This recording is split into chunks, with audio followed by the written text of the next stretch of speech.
Okay, so the second part of my class is atonement. This is a painting by Barnett Newman called One Mint. It's on the third floor of the Met in New York. And one mint is not a word if you just checked on your computer. But oneness is. So for me, atonement means realizing your inner wholeness, and the tool is forgiveness.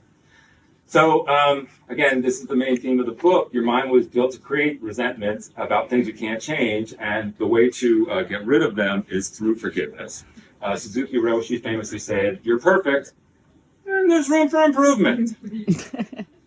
So for me, the perfect part of you is your higher self, your moksha, nirvana, God, Jesus, whatever, is able to watch your thoughts. And then your ego, might benefit from tweaking.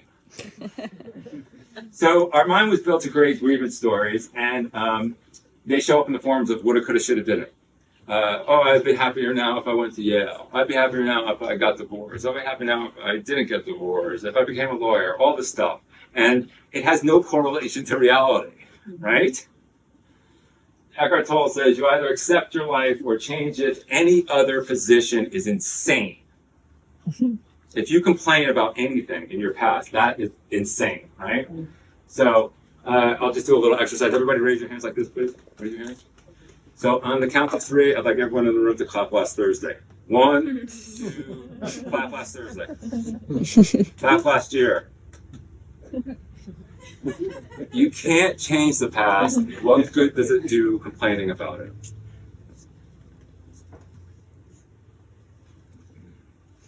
So this is actually Fred Luskin's. I only steal from the best. Forgiveness is not condoning someone else's behavior.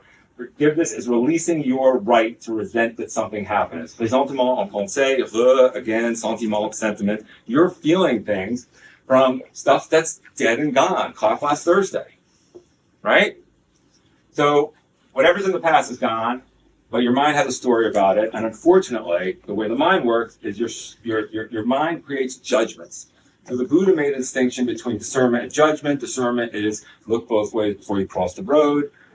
Judgment is cars are bad, but that's what your mind does, right? So the way to clean this up and release those, my parents, I'd be happy now if my parents didn't get divorced, or whatever those things are, those judgments, we need to forgive everybody, because whatever you're not willing to forgive shows up as a resentment, and as you all know, it's like poking yourself in the eye, waiting for someone else to go blind, or drinking poison and waiting for someone else to get sick. So, I love these quotes when Rosencrantz and Guildenstern are importuning Hamlet.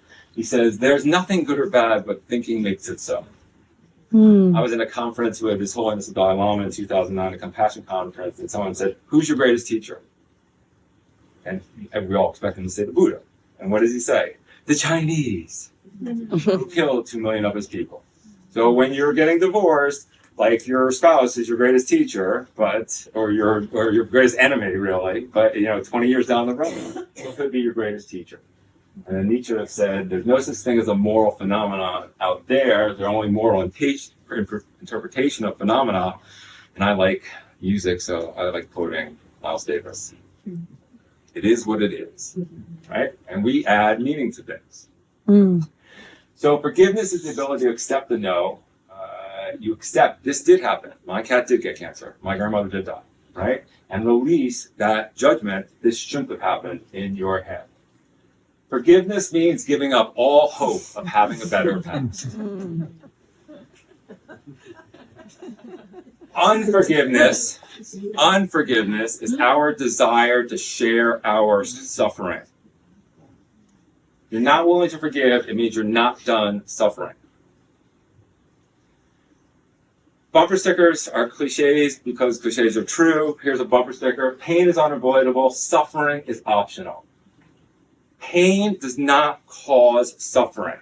It's our intolerance of the pain that causes the suffering. The clinging or the aversion, right? But if you show up in the moment and be authentic, be present, you're like, this is painful. And this too shall pass. And then I make a joke in my class and I say, you'll know you're truly enlightened when at the height of your most bliss-filled ecstatic orgasm, you can say, this too shall pass.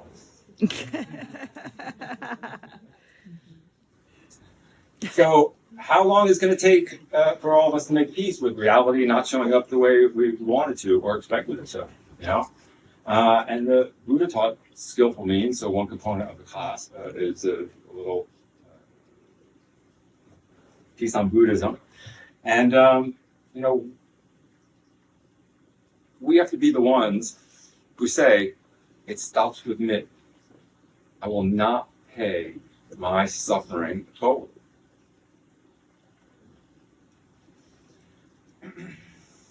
So we don't need to do it here, but if you were going to take my class, we would do some meditations on who you need to forgive in order to show up authentically for the rest of your life. I took a workshop once, and as I said, in 1985, I had my face blown off my head and my leg shattered into 200 pieces. Most of the time you die out because your femur slices your femoral artery, you die in 50 seconds. And I had these weird machinations that if someone had told me, like, oh, you have pancreatic cancer, you're going to die or something, I would have just this stupid fantasy of, like, find the driver of the car and make him feel what he made me feel in that accident. And then I hadn't spoken to him, since that night. It was in 25 years.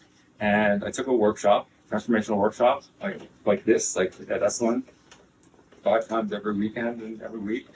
And I wanted to try something new after 25 years. So I wrote a letter and I told them everything I'd gone on for the past 25 years.